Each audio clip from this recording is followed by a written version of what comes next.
नहीं है। परिवहन मंत्री कानिको यासुशी ने बताया कि ये घटना जापानी समयानुसार बुधवार सुबह हुई। ऐसा लगता है कि 1 मीटर से कम व्यास वाली एक अज्ञात वस्तु उड़ती हुई जहाज से टकराई। मंत्री ने कहा, हमने जापान के जहाज मालिकों के संघ से आग्रह किया है कि वे इस क्षेत्र में नौवहन कर रहे जापान से संबंधित जहाजों और उनके चालक दल की सुरक्षा सुनिश्चित करने के यथासंभव प्रयास करें।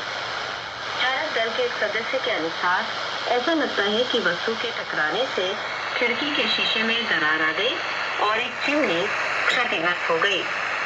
संभावना है कि इस जहाज को सुरक्षित जलक्षेत्र में ले जाया जाएगा। ईरान संघर्ष के कारण टोयोटा मोटर मार्च में पश्चिम एशियाई बाजारों में भेजे जाने वाले वाहनों का उत्पादन काफी कम कर देगी। लगभग 20,000 वाहनों का उत्पादन कम किया जाएगा, जो टोयोटा द्वारा जापान से पश्चिम एशिया भेजे जाने वाले वाहनों की नियमित मासिक संख्या का अधिकांश हिस्सा है। सूत्रों के अनुसार ये कटौती योजना 9 से 31 मार्च तक लागू रहेगी और टोयोटा ने ग्राहकों को इसकी जानकारी दे दी है। पश्चिम एशिया में जारी संघर्ष के चलते इस क्षेत्र में समुद्री मार्ग से शिपमेंट भेजने में बाधाएं आ रही हैं। पिछले साल टोयोटा ने पश्चिम एशिया में हर महीने करीब 20 से 30,000 वाहन निर्यात किए थे। हमें संकेत दिया है कि सैन्य अभियान समाप्त होने के बाद उनका प्रशासन क्यूबा पर कार्रवाई कर सकता है।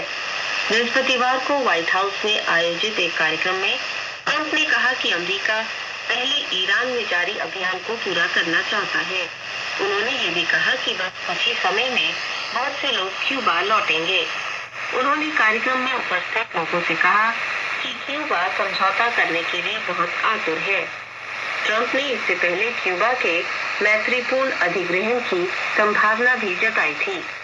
ट्रंप प्रशासन तेल की आपूर्ति में कटौती और आर्थिक प्रतिबंध सख्त करके क्यूबा पर दबाव बढ़ा रहा है। और अब अंत में आज के मुख्य समाचार एक बार फिर। ईरान पर अमेरिकी और इजरायली हमलों और उसके बाद ईरान की ओर से हुए जवाबी हमलों के कारण हवाई यात्रा में आई बाधाओं के बीच एक यात्री विमान संयुक्त अरब अमीरात यूएई से रवाना होकर जापान पहुंच गया है। रविवार से ही यूएई का वायु क्षेत्र बंद होने के बाद से जापान के 3 हवाई अड्डों हानेदा, नारिता और कांसाई तक की सेवाएं रद्द होने लगी थीं, जिसके बाद यूएई से जापान के लिए ये पहली ऐसी उड़ान है। एमिरेट्स की उड़ान बृहस्पतिवार को दुबई से रवाना होकर उसी दिन रात करीब 11 बजे हानेदा उतरी। दुबई में रहने वाली 20 से अधिक